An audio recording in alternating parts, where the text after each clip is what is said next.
Bonjour. À propos du rosaire, le rosaire, c'est l'amour du cœur immaculé de Marie. Et le rosaire, c'est donc je crois en Dieu, notre Père, gloire au Père, et aussi surtout le Je vous salue Marie. Et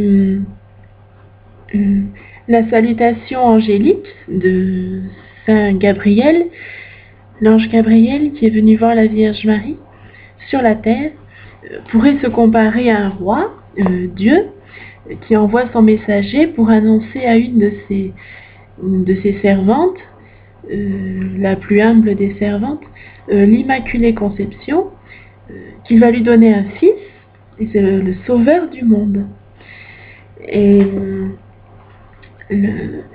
une mystique disait que la Sainte Vierge Marie priait à cette heure-ci à genoux en demandant à Dieu d'être la servante de celle qui porterait le Messie, parce que tout le peuple juif attendait le Messie. Voilà. Et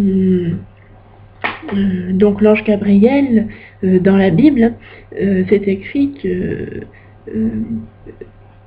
précise bien à la Vierge Marie, Dieu a exaucé ta prière.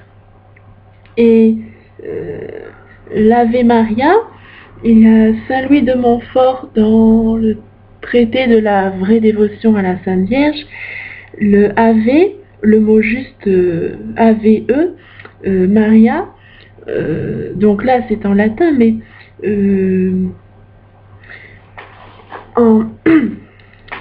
le Saint Louis de Montfort précise que ce serait Ô Marie conçue sans péché, pleine de grâce, le Seigneur est avec vous. Parce que l'Ave, c'est la salutation en incluant, voilà, ce qu'explique Saint Louis de Montfort, c'est ça, c'est que le Ave Maria serait la salutation en incluant la Vierge Marie, qui est la nouvelle Ève, pure de tout péché et pleine de grâce. Alors, c'est vrai que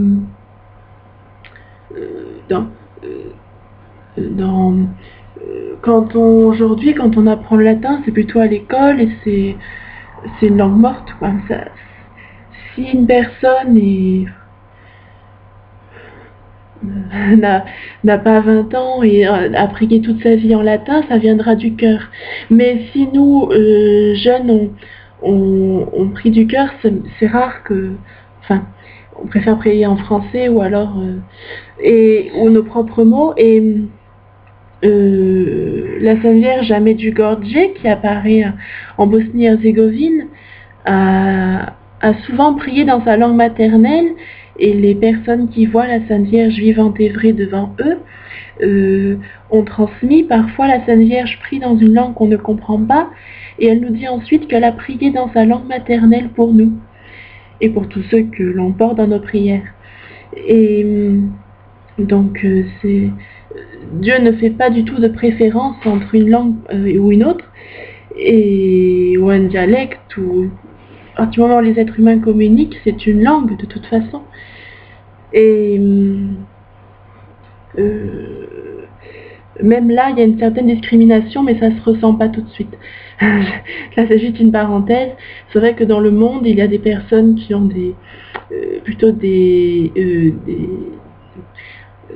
qui ont souffert d'autres peuples plus forts qu'eux qui leur ont imposé leur langue à l'époque, et même si aujourd'hui il y a plus ou moins l'égalité, plus ou moins, les dialectes sont dits dialectes alors que ce sont des langues.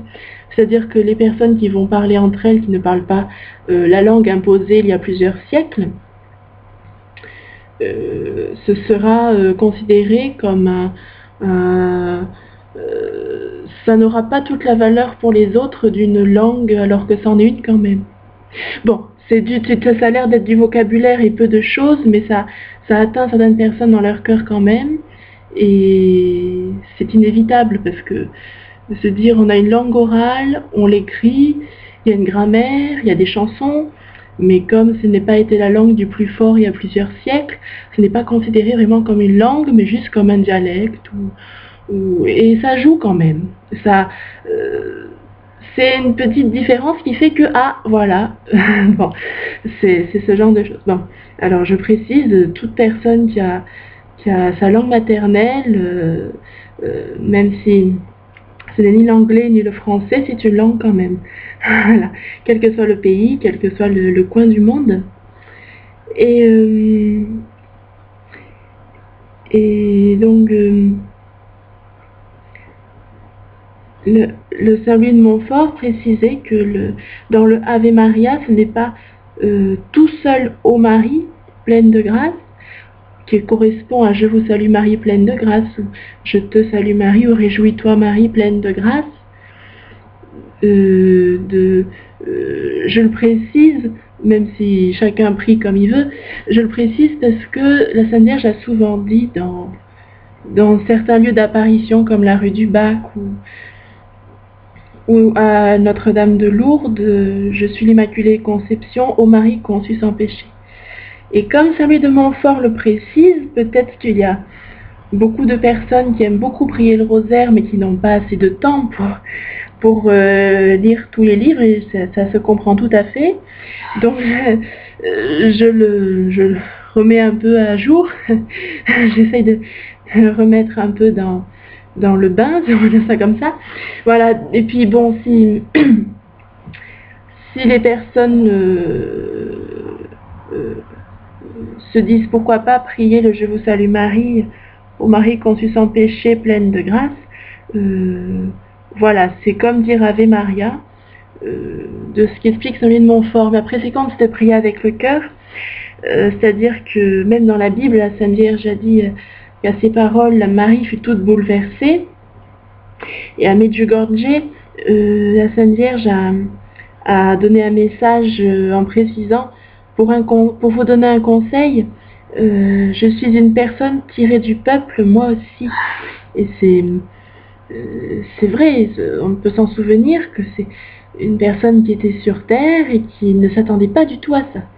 Et c'était forcément une grande joie, mais je suis une personne tirée du peuple, moi aussi, et je prie comme vous. Et c'est aussi une manière de nous montrer prier avec le cœur, ne donnez pas d'importance aux petites choses. Voilà.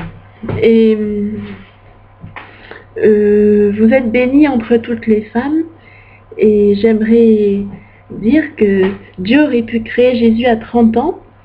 Dieu est tout à fait capable de faire cela, et il a préféré qu'il soit incarné dans la Vierge Marie, et c'est un appel pour tous les croyants à chercher à ce que la Sainte Trinité s'incarne en notre âme par la Sainte Vierge Marie, en méditant sur l'exemple de sa vie et par la prière avec le cœur.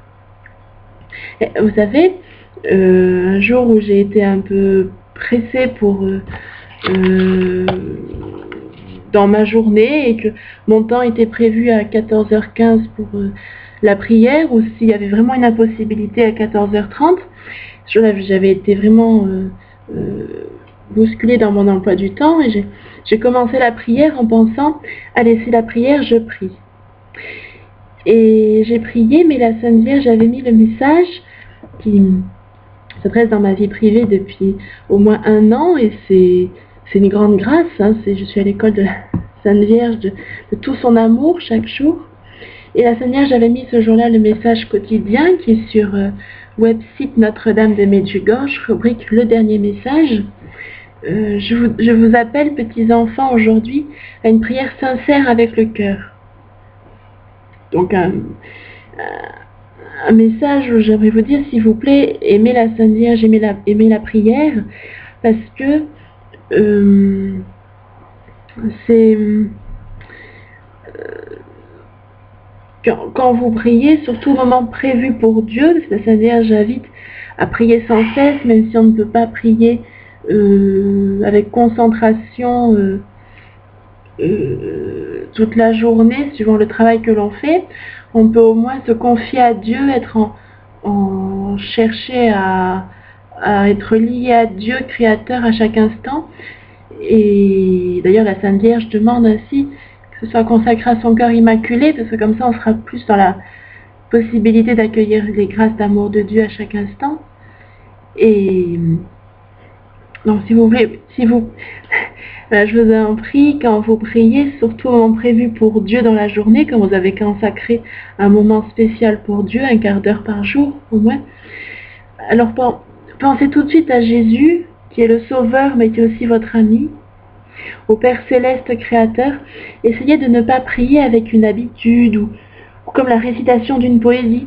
Au contraire, la prière, c'est vraiment être joyeux et se tourner vers le Créateur avec joie, pas se dire, vous savez, tiens, c'est la prière, je prie.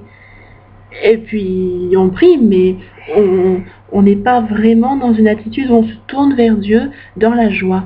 Et c'est dommage parce qu'on perd des grâces de joie. Plus on est heureux d'être avec Dieu, plus il nous donne des grâces dans notre vie. Et la Sainte Vierge a même donné le message à Medjugorje que un des choix de la sainteté dans notre vie, ce n'est pas d'être prétentieux ou quoi, elle donnait le message de consacrer vraiment un moment dans la journée pour Dieu. C'est comme si presque tout tournait autour de cette décision-là. Pas tout, il y a aussi le fait de choisir d'écouter la parole de Dieu. Mais dans la prière, en tout cas, c'est très important de se dire, voilà, Dieu premier servi, un temps pour la prière où ce sera dans la joie. Et elle dit même, la Sainte Vierge, plusieurs fois, soyez en éveil pour que quand vous aurez... Enfin, j'ai pas le message sous les yeux, mais l'idée c'est que quand on sait qu'on va trouver, qu'on va se tourner dans la prière pour Dieu chaque jour, qu'on reste en éveil pour être dans la joie de se trouver vers Dieu. Même si vous avez des souffrances, vous pouvez les confier à Dieu à ce moment-là, et ensuite rester silencieux devant votre Créateur, notre Créateur, pour pouvoir être lumière ensuite. Voilà. C'est le choix de la sainteté, vous savez, c'est pas quelque chose d'impossible ou d'extrêmement difficile. C'est se mettre avec Dieu comme ami et se dire, voilà, c'est à nous deux que quelque chose pourra se faire, c'est pas moi tout seul. Je laisse pas non plus Jésus qui ne peut rien faire si nous-mêmes on ne donne pas notre oui et qu'on dans notre quotidien on n'essaye pas d'agir dans sa volonté. Et il y a aussi ensuite dans le Je vous salue Marie, il y a aussi et Jésus, le fruit de vos entrailles est béni. Et j'aimerais reprendre une phrase de Saint Dominique qui disait qu'à cette prière, le ciel tout entier se prosterne devant Dieu.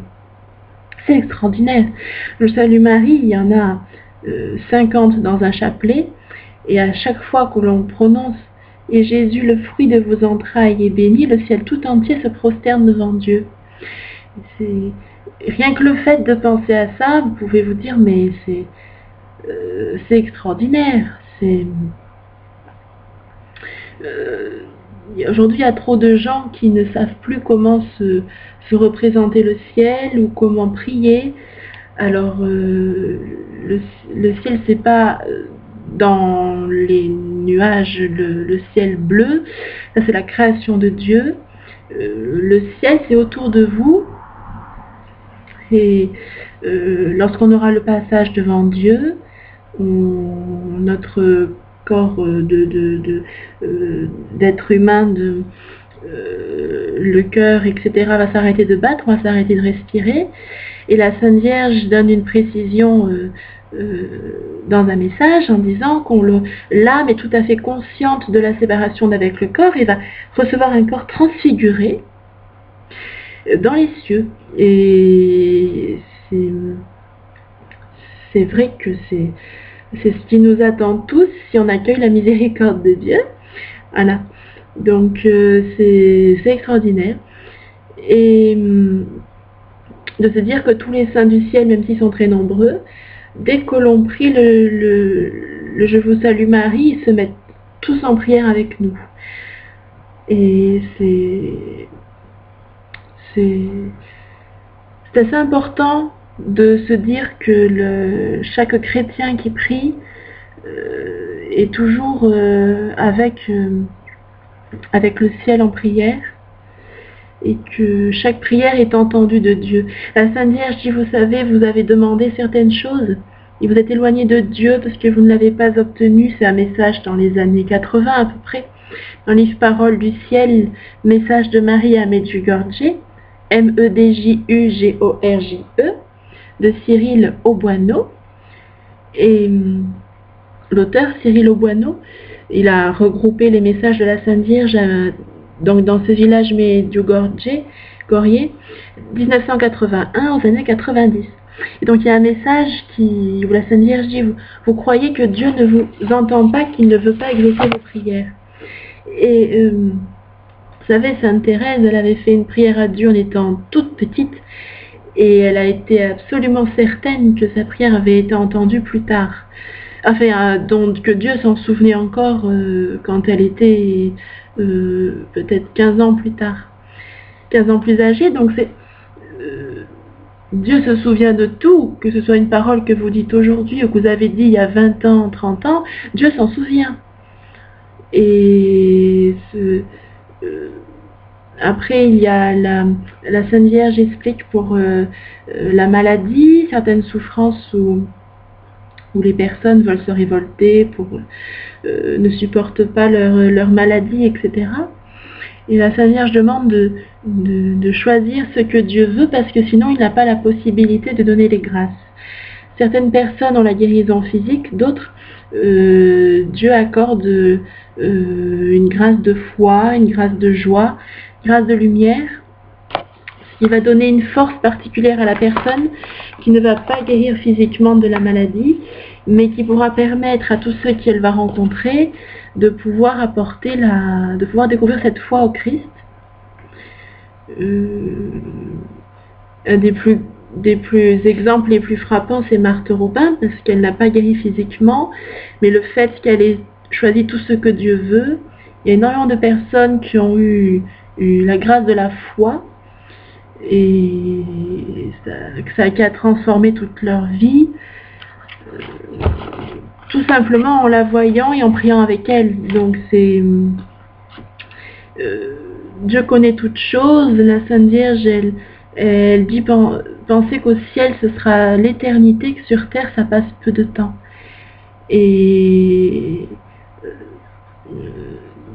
d'un côté c'est vrai quand même. C'est vrai que la Sainte Vierge dit la vérité, mais je vais dire ça, c'est facile à se représenter que sur terre ça ne va pas durer l'éternité, mais qu'ensuite il y a une vie qui existe. On a une âme et il y a une vie qui existe ensuite. Et c'est vrai que la Sainte Vierge apporte quand même beaucoup de grâce de guérison, et parfois le fait que la personne guérisse dans son âme, en fait, énormément de personnes qui vont rencontrer ces nouveaux convertis, même s'ils étaient déjà croyants, vont être transformés dans leur vie aussi. Et ça, c'est Dieu qui connaît toutes choses. Hein. C'est pour ça, comme Sainte Thérèse, comme Marthe Robin disait, le plus difficile, c'est de faire le pas, de dire je choisis tout. Et puis quand on a fait ce pas, après on se demande pourquoi on ne l'a pas fait plus tôt. Et c'est vrai, pourquoi est-ce que j'aurais pas... Pourquoi j'ai passé tant de temps à refuser ce bonheur intérieur, alors que dans mon âme, alors que je m'obstinais un peu à me dire je supporte pas ce quotidien, j'en ai marre de ceci, j'en ai marre de cela. Et c'est aussi ce que beaucoup de chrétiens dans le monde aujourd'hui appellent le renouveau spirituel, on dit renouveau charismatique, ou c'est... faut pas en avoir peur ou se représenter que des gens qui ont des choses sensibles un peu bizarres dans les groupes. C'est tout d'abord le renouveau charismatique, je pense. C'est peut-être tout d'abord, comme dit le père Cantalamessa, de réussir à accueillir l'Esprit Saint dans sa vie chaque jour. Et oui, viens Saint-Esprit, en étant disposé à le recevoir, en étant ok Saint-Esprit, viens dans ma vie. Voilà, pas ce n'est pas seulement une fois par semaine dans un groupe de prière, c'est chaque jour pour qu'il transforme notre vie. Et c'est aussi en pouvant appeler Dieu Abba Père, comme le dit la Bible, que on n'est plus des esclaves, on est des fils de Dieu qui pouvons appeler Dieu Père, quel que soit notre passé, quelle que soit la nouveauté de conversion qu'on a, ou qu'on était croyant depuis toujours et puis qu'on découvre que Dieu est Père. Voilà, c'est le renouveau spirituel, enfin charismatique, c'est la transformation de notre vie par le Saint-Esprit, et le fait de ne pas en avoir peur, ni de ne pas considérer qu'il est un grand inconnu. C'est important, parce que si on se dit le Saint-Esprit, je ne connais pas trop, et puis ça m'inquiète un peu, c'est qu'il y a peut-être eu trop de mauvais exemples, et c'est dommage. Peut-être devant vos yeux, vous avez trop de mauvais exemples, et bon, tout n'est pas perdu. Saint-Esprit, c'est une personne, comme Dieu est trois personnes, la Sainte Trinité, et le Père, le Fils, le Saint-Esprit. Jésus il est venu sur terre, mais il était là déjà avant les siècles. Et il le dit dans la Bible, et il a affirmé plusieurs fois dans la Bible, pour nous rappeler que dès avant la création du monde, il y avait déjà le Père, le Fils, le Saint-Esprit. Ce n'est pas Dieu le Père, puis le Saint-Esprit a créé, puis d'un coup Jésus est apparu au ciel, alors il est venu sur terre. C'est comme dit Saint Louis de Montfort, Jésus-Christ c'est la sagesse incarnée, et la sagesse a toujours existé. Alors oui, Jésus, c'est le nom choisi de Dieu, qui a été donné à la Vierge Marie. Tu l'appelleras du nom de Jésus.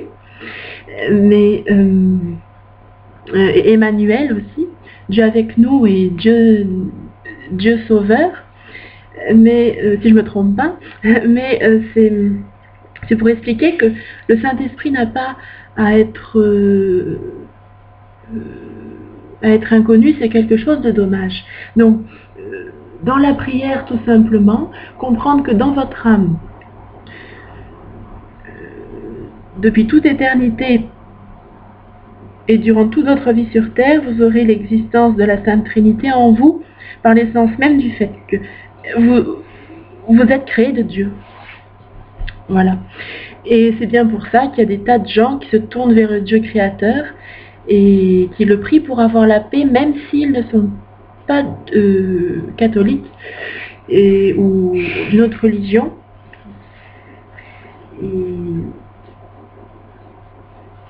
Ils ont quand même la volonté de prier Dieu créateur chaque jour pour avoir la paix. Et ce n'est pas la méditation transcendantale, où la Sainte Vierge dit bien n'appelez pas méditation ce qui est quelque chose d'humain, où je pense à moi, je suis sur moi, je me renferme sur moi. Où la Sainte Vierge nous invite plutôt à se tourner vers Dieu, et elle dit la méditation c'est écouter Dieu, c'est-à-dire mettre notre cœur en faveur de sa volonté. Voilà. Alors je dis, beaucoup de gens se disent écoutez Dieu, mais ça va pas, c'est bizarre. Pour donner un exemple simple,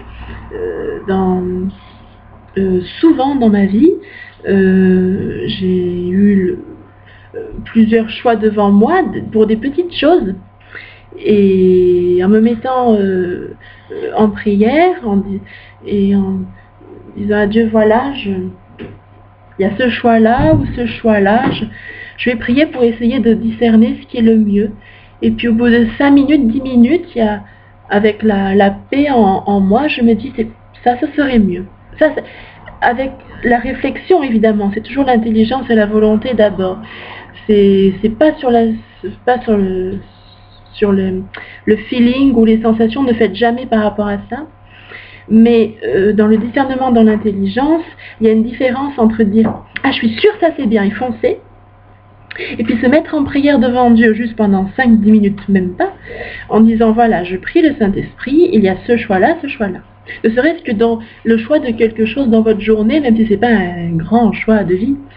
Voilà, c'est aussi une habitude à prendre. Comme ça, le jour où vous aurez un grand choix de vie, vu que vous avez déjà cette amitié avec Dieu et l'habitude de réfléchir avec l'intelligence, ce sera plus facile.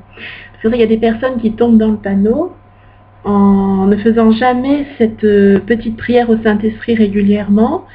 Et du coup, dans leur cœur, ils n'ont pas l'habitude de se mettre devant Dieu pour dire, oui, finalement, quelle est sa volonté, qu'est-ce qui est le mieux. Voilà. Et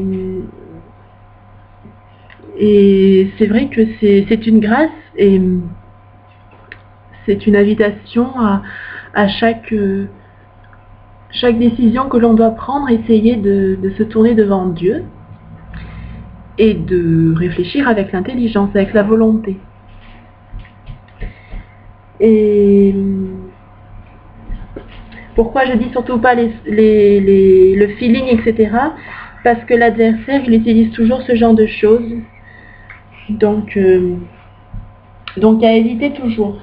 Voilà. C'est quand même une immense grâce que Dieu nous ait créé avec de l'intelligence, de la volonté, qui est un don de Dieu, mais qui nous donne la possibilité chaque jour de discerner. Pourquoi? Parce que l'adversaire, le mauvais, enfin le malin, n'a pas accès à l'intelligence. Si un être humain refuse catégoriquement de faire quelque chose, de dire quelque chose, il peut y avoir je ne sais combien de personnes autour qui font des pratiques occultes ou je ne sais quoi. Ça pour les jeunes qui vont dans le New Age, etc. Si vous refusez de votre volonté, vous ne le ferez pas. C'est vrai que le mauvais a du pouvoir, mais si vous êtes chrétien, que vous refusez dans votre volonté, votre intelligence, d'agir ou de dire je ne sais quoi, vous avez tout à fait le droit. C'est votre liberté que Dieu vous a donnée. C'est pour ça que c'est important quand on a des choix à prendre, des décisions à prendre, même pour les petites choses, de se tourner vers Dieu et de réfléchir avec l'intelligence et en refusant tout ce qui est le feeling, etc. Pas en le rejetant de notre nature humaine, mais en essayant de connaître cette amitié avec Dieu. Voilà, j'ai ça et ça. Et à ton avis, qu'est-ce qui est le mieux? Et puis prier le Saint-Esprit. Souvent, on arrive mieux à prendre les décisions de cette manière plutôt que de foncer d'un seul coup comme ça. Voilà. Et puis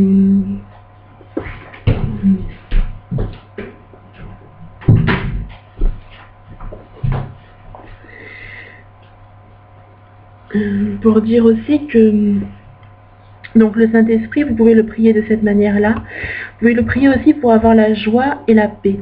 Alors vous savez, ça va toujours en étonner beaucoup autour de vous si vous avez la joie et la paix, parce que ça viendra de Dieu. Il y a beaucoup de monde qui vont chercher le bonheur dans l'argent, dans le pouvoir, dans toutes sortes de péchés, et ce qu'ils n'ont jamais, c'est la paix. Voilà, c'est quelque chose d'absolument certain, c'est qu'ils n'ont jamais la paix. Et c'est là que la Sainte Vierge intervient en Notre-Dame de la Paix à Medjugorje,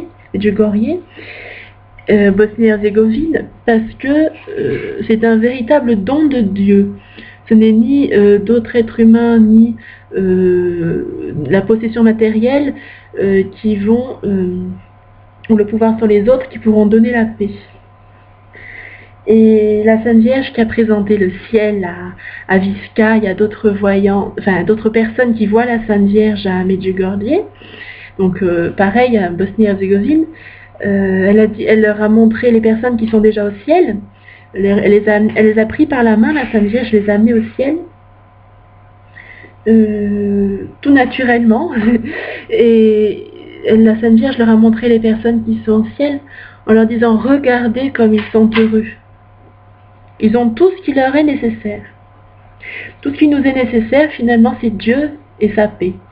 Alors, c'est vrai, tant qu'on est sur Terre, il nous faut manger et avoir un minimum nécessaire, mais Jésus-Christ nous affirme dans la Bible que le Père Céleste nourrit toujours ses enfants.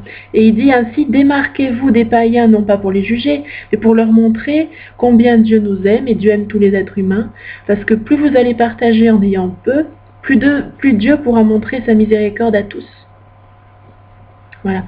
Par exemple, un jour, j'ai acheté une baguette de pain je l'ai donnée à 2 personnes qui avaient faim, mais j'avais quand même un plat avec donc un pique-nique, un seul plat, enfin bon.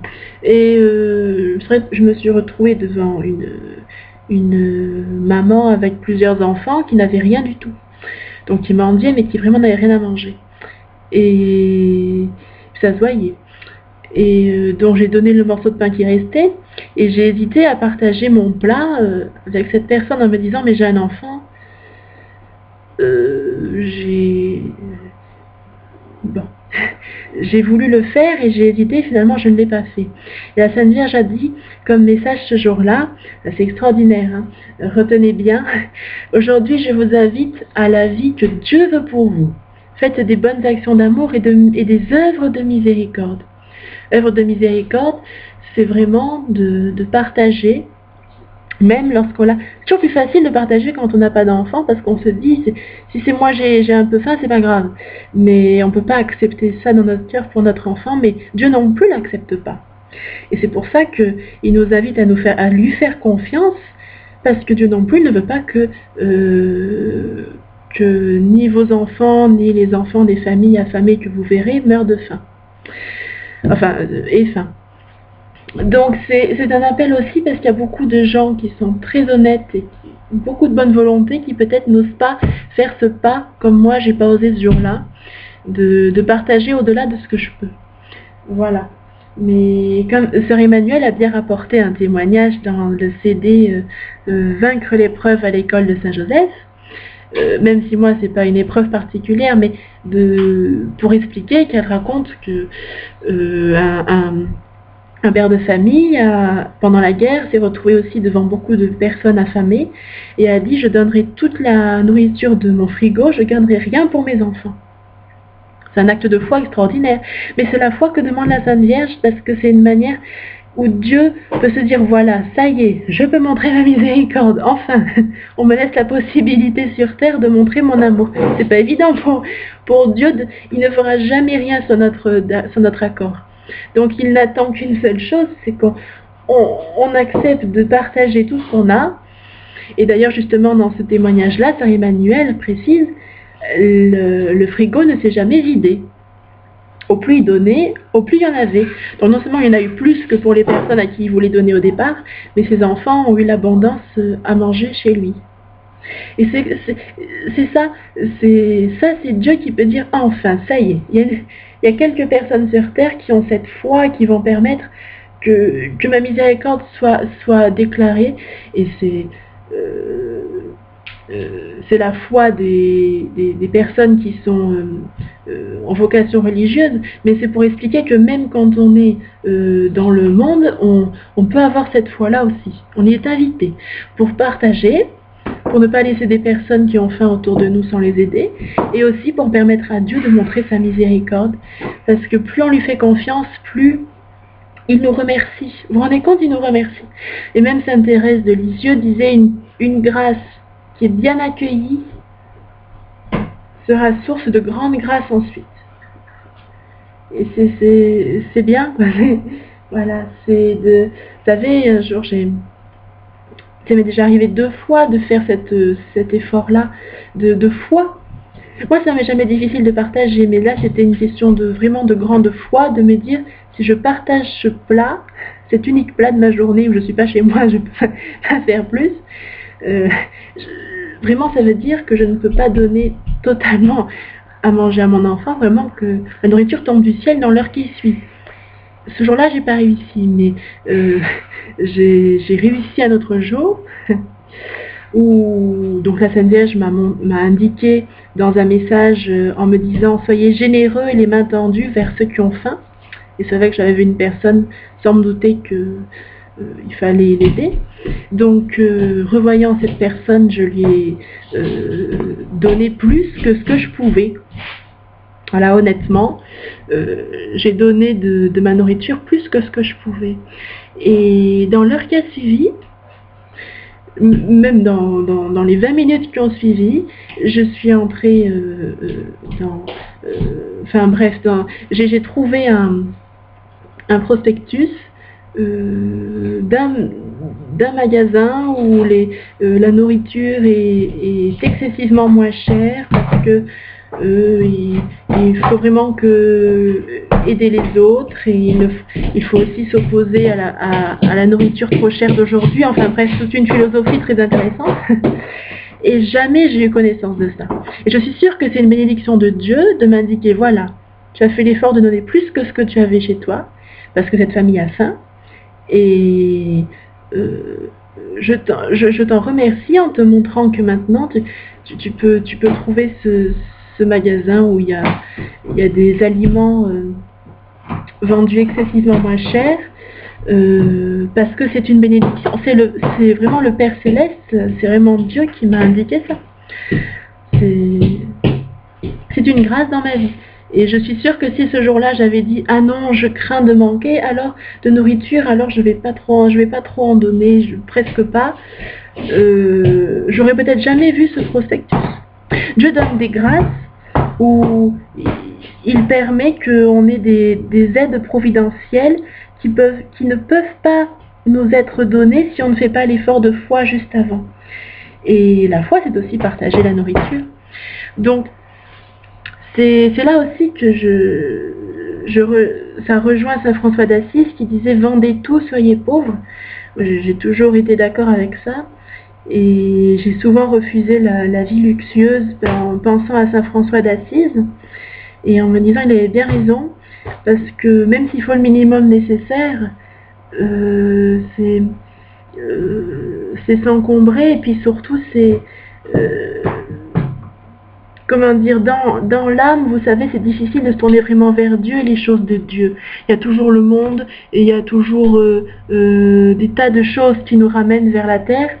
Et c'est important pour être tourné vers Dieu, je crois, d'être déjà loin de cette idée d'argent et de possession matérielle. Souvent dans ma vie, je me suis dit, c'est peut-être ça la clé pour beaucoup de gens. Parce que c'est un moyen d'ouvrir son cœur à Dieu. Voilà, parce que si on passe trop de temps à chercher je veux ceci, comment avoir cela, etc.,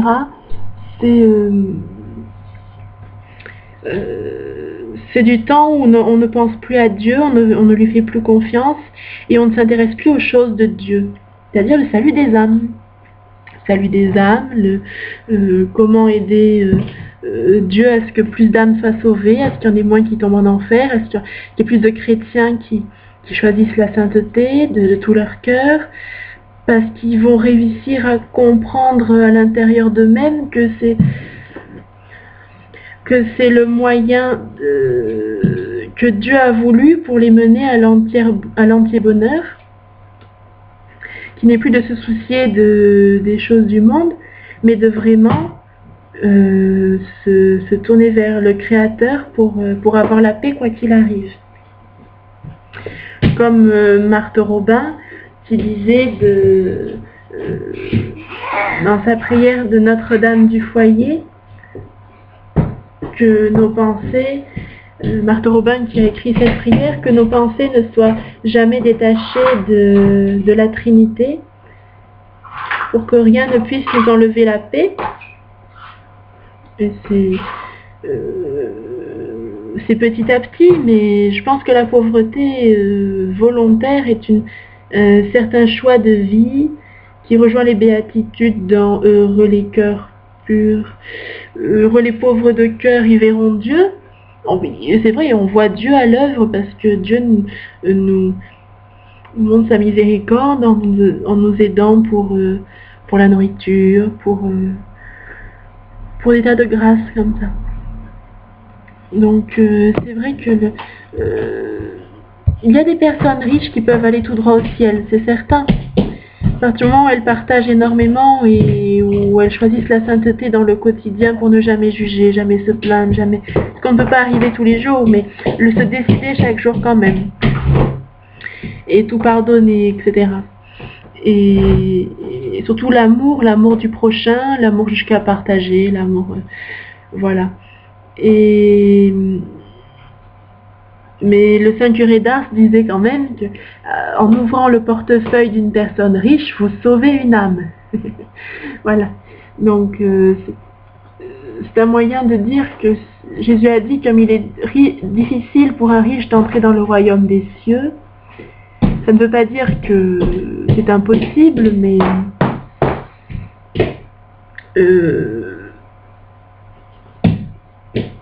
il y a toute une vie spirituelle qui est différente lorsque l'on a l'idée de partager ou l'idée de posséder.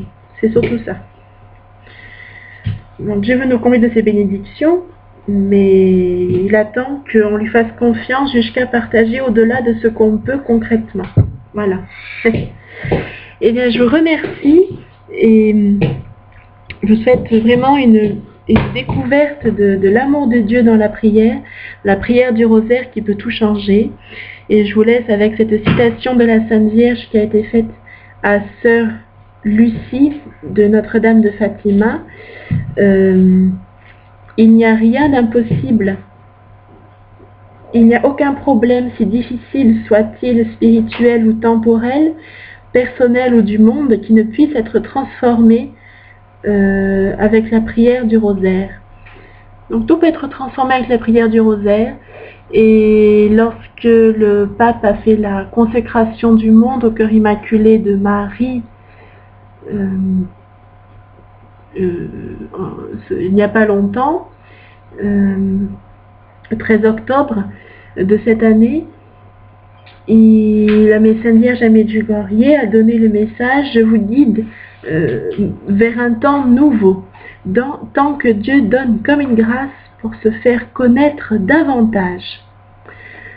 Donc voilà, ceci pour témoigner que aujourd'hui, la plupart des gens, quand on dit Notre-Dame de Fatima, il y a tout de suite une angoisse. Aïe, aïe, aïe, qu'est-ce qui va se passer?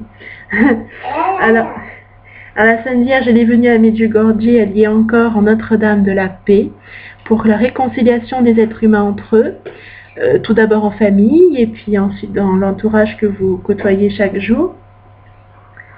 Car la Sainte Vierge précise que la guerre éclate quand il y a déjà la guerre dans les cœurs.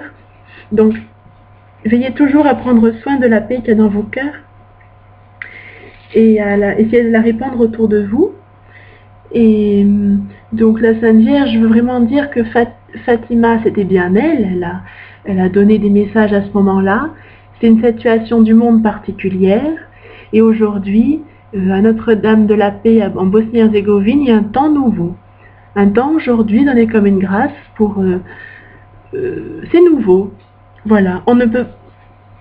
C'est important de lire les messages d'avant pour les connaître, mais c'est important aussi de vivre dans toute la nouveauté que Dieu fait chaque jour. Dieu donne des grâces extraordinaires chaque jour dans le monde. Et on est vraiment invité à se tourner vers la paix et pas dans une angoisse d'avant.